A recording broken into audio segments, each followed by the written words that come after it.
It sounded kind of preposterous. But Sean told us that he was good friends with the Nutman and that he had worked at the shop.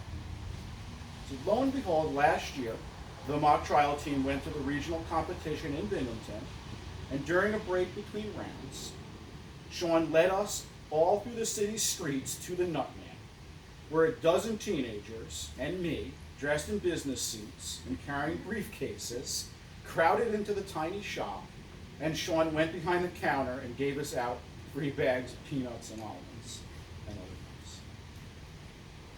So why this story? Because Sean's personal college essay that he wrote earlier this year is all about the importance of stories and the gathering of other people's stories. But Sean is graduating from high school today, and this is the time for him to reflect on his own stories that he's gathered over the years and think about the new ones yet to come. The story of Sean is one about being a part of agenda committee since 7th grade, of being a confident and enthusiastic leader of all school meeting, of him being instrumental, inspired by Bronwyn's public education and democracy class in helping reinvigorate our democratic systems. But it's also the story about Sean losing the thumb drive with all of Agenda's files contained on it.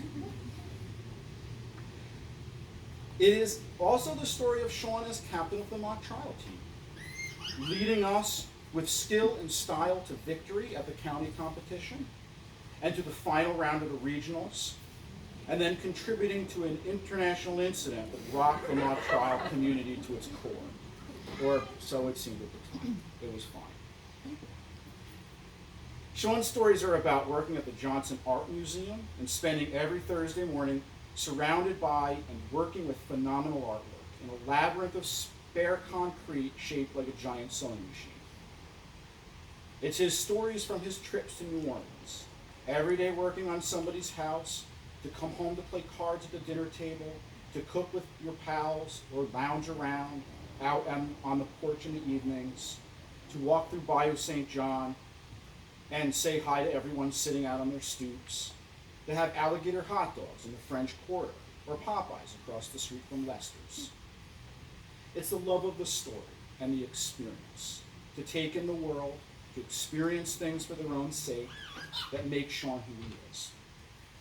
And then there are the stories that Sean will go on to create next, on trips around the United States, on trips to Istanbul and to India, put on hold because of the pandemic, which will get there. Stories about pursuing his passion for ceramics and pottery, and about his study of archaeology and art history at Oberlin College, where he'll be going after a gap year. Congratulations, Sean.